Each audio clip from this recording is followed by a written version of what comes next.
Hey, Shalom Marcus, welcome back, Pastor James. Starting to give it all praise, honor, and glory to Yahweh, by Hashem, Yahweh Shai, by Hashem, Chachwadash. I want to give double honors unto the elders, the apostles of GMS, and Shalom out there to the whole for that is pushing its truth and all sincerity. Just back another quick article here. It is an article, right? From the Twitter feed, from the Telegraph.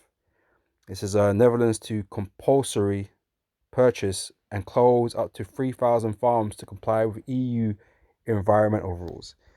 Now, you know this whole shit is set up, man, right? This whole global warming, climate change shit going way too far when they're taking out food sources or places that produce food when there's a food crisis going on. It's like they want you to starve for some bullshit climate change or whatever. Doesn't make no sense to me, but yeah, and this ain't the first. We've been saying it for a while now. All these food shortages, Esau's playing a part in making it happen. That's why some of these sites are being set on fire. A lot of land is being bought up. Mr. Sinister, William Gates, is buying up a whole bunch of land. Farmers are being paid to destroy their crops and all of that. Right? Esau is actively playing a part in the restriction of the food and causing this famine. Okay, the Spirit of the Lord is causing them to do that. And the Lord obviously doing things as well, floods and heat waves and fires and all this kind of business is all contributing to the fact that we're going to have mass famine in the earth, man. Right? But if you was a ruler or a leader now, and because the most important thing is food and water, right?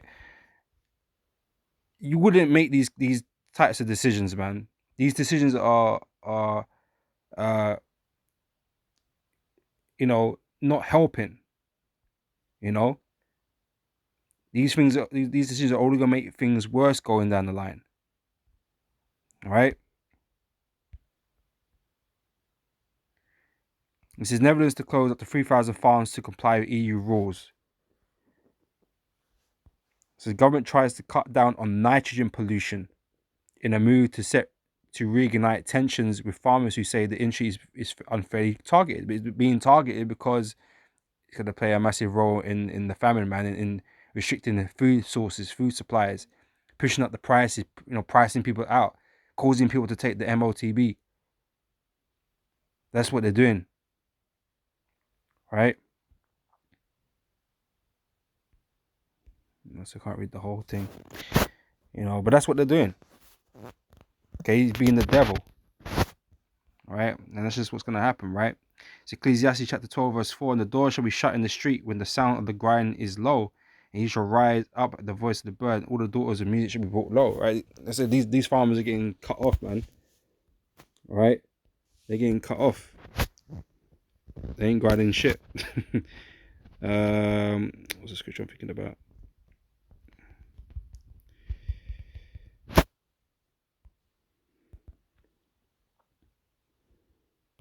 Second Ezra chapter 6, verse 22. It says, and suddenly shall the sown places appear unsown. Why? Well, partly because the Lord and the weather destruction that he be sending, and another reason is this: Esau just being the devil and cutting it off, man. 3,000 farms. We already need the farmers and produce. Esau talks about, there's not enough food on the planet, but Esau cut 3,000 farms. You know what I'm saying? Like, what is the devil doing? It's because it's all orchestrated, man. Everything that's happening right now is orchestrated, being manipulated to create a situation to happen. Okay, to force people down this path that he's, made for us. That's all it is, man. A lot of this shit is fake. Like, these issues are fake, right? He's just making them happen. He's the reason behind, why things are the way they are. There's enough land, there's enough food on the planet for everybody. There's nothing. They ain't a problem with population. You know, there's 8 billion people on Earth now, and the Earth can provide for all 8 billion people. Okay, but Esau, well, as I say, mismanages resources. He doesn't mismanage shit. It's all done on purpose. He deprives people of substance when there's enough to go around everywhere. You know, and this is an example. Look what the fuck he's doing.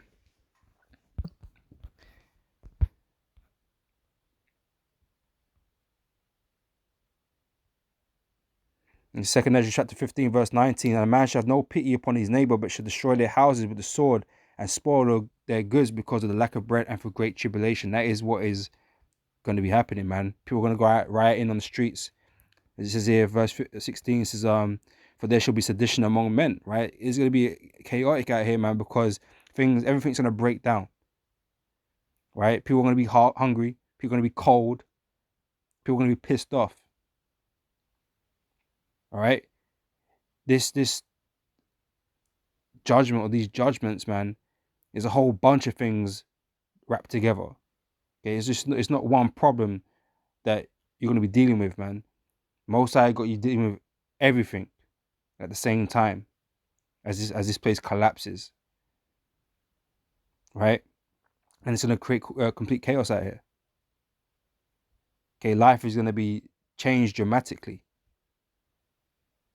Okay, the situation that we're going to find ourselves in ain't nobody expecting here, especially in these Western countries, man. Okay, you could say it's, from these, people from these poor areas, that they might be used to some of these types of things going on, but over here in the West, they ain't fucking used to this shit. They're gonna lose their fucking minds.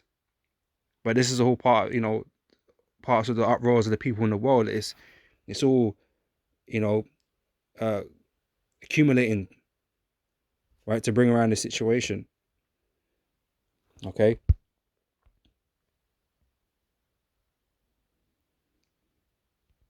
This is Revelations 13 and 16, and he calls you all, both small and great, rich and poor, free and bond, to receive a mark in their right hand and their foreheads, right? So he's purposely limiting the supply. Obviously, the demand ain't going nowhere. Demand's only going up. He gonna have people begging, man, right? But when he takes control of all the resources, right, and he starts rationing them because there's not enough to go around, or equally, whatever, he gonna have you sign up, man. You're gonna be candidates, right? He's gonna have you signed up and take the MOTB because you're gonna want access to food, but without the MOTB, you can't, right? As it goes on to say that no man might buy or sell save he that had the mark. The mark is that CHIP. If you don't take the MOTB, you ain't gonna get no food. You ain't gonna be on the system. Okay, and that's gonna be part of the stipulations, man. Right? He's using this issue to control people, to get to put him where he wants. Right? To eternally enslave you. Right?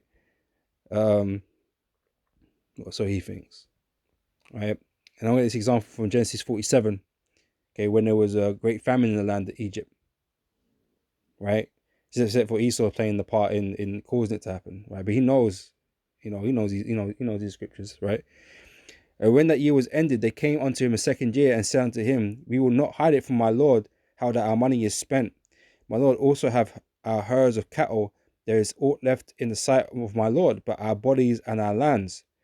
Wherefore shall we die before thine eyes, both we and our land? Buy us and our land for bread. Right? You're going to offer yourselves up, man. You're going to take the MOTB, man, so you can be fed. Right? You're going to, become Esau's digital slave, man. Right? Just so you can eat. But now, the final part of the puzzle, of this digital society is you, man. And you're going to be tracked, monitored, and controlled, everything that you do. Right? You're going to find yourself in a very different position, and just because you people will take the CHIP, it doesn't guarantee you food, or it won't guarantee you food, man. All right? But what it will guarantee is your destruction, because the Lord have told us not to take his mark. All right? And he goes on to say, says, buy us and our land for bread, and we and our land will be servants unto Pharaoh. Okay, you're gonna be servants unto Esau, the elites, right? And give us seed that we may live and not die, that the land be not desolate. And guess you be guess you be the one buying up all the seeds. These elites, man, they got hella resources, right? They got money, right? They got the vaults, right? They got all of this stuff ready to control and manipulate, right? This is and not die, that the land be not desolate. And Joseph bought all the land of Egypt for Pharaoh, for the Egyptians sold every man his field, because the famine prevailed over them. So the land became Pharaoh. So Esau knows if you manipulate the food enough, man, he can get you all in the bag. You know, he can get you all in this trap, because the famine is going to prevail over most people. Okay, but it ain't going to prevail over the elect. All right.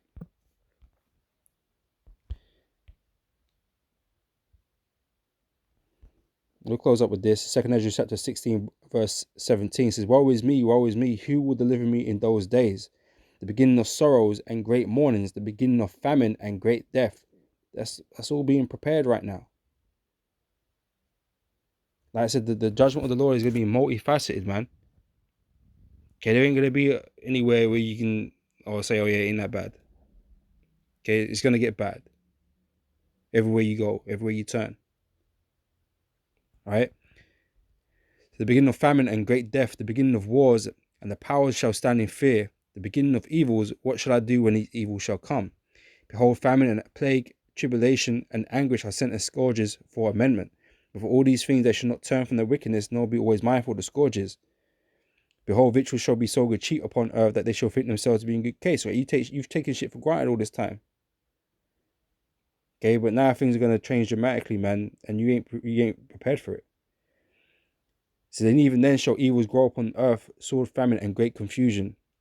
For many of them that dwell upon earth shall perish of famine, and the other that escape the hunger shall the sword destroy. And the dead shall be cast out as dung, and there shall be no man to comfort them, for the earth shall be wasted, and the city shall be cast down. Right? Things are going to look very different, in the time to come, real soon. Right? And that's how I'll close up with this. Daniel 12:1. So in that time shall Michael stand up, the great prince, who is standing for the children of thy people, and there shall be a time of trouble such as never was, since there was a nation even to that same time. And at that time thy people shall be delivered, every one that shall be found written in the book. Okay, the only people who are going to make it out of this crazy time we're coming into, man, is the elect. Okay, everybody else is going to suffer, beyond imagination. All right, because that's the time we're coming into. That's what's being prepared right now. All right, so with that, I'm gonna say shalom, Lord. When this was edifying, and I'll catch you brothers and sisters on the next one, man. So next time I say shalom.